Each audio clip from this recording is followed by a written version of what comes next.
Hello and welcome back to my channel. This is VU3ZAG Suraj here.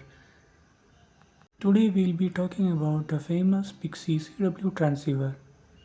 In this video I have tried to capture the assembly and testing of Pixie transceiver. It is a cleverly built direct conversion transceiver. The main functional blocks includes a local oscillator, a mixer and an audio amplifier. The first transistor, along with the provided fixed crystal, act as a local oscillator.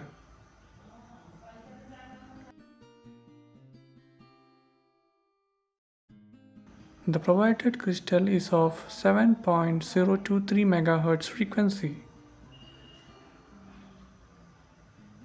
The second transistor acts as a mixer as well as a RF amplifier. The output of this RF amplifier is connected to a bandpass filter and then to the antenna.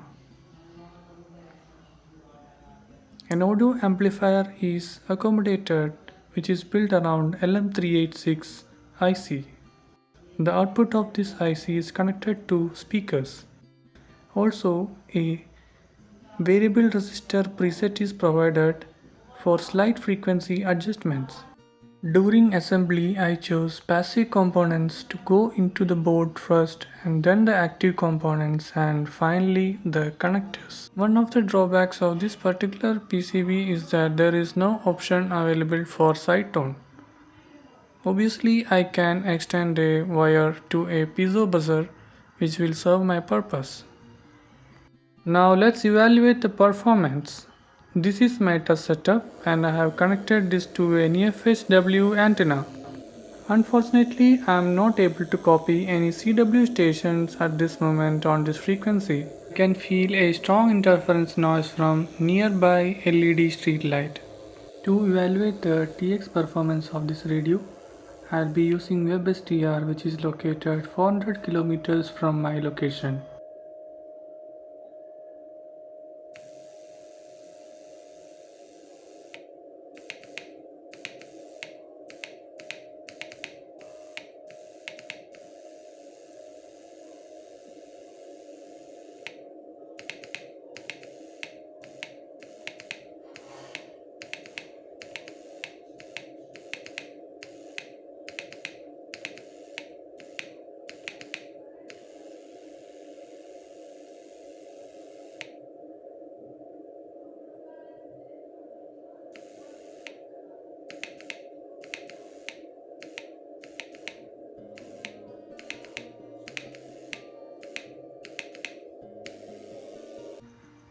Anyways, it is working. Hope you guys enjoyed. 73 and bye bye.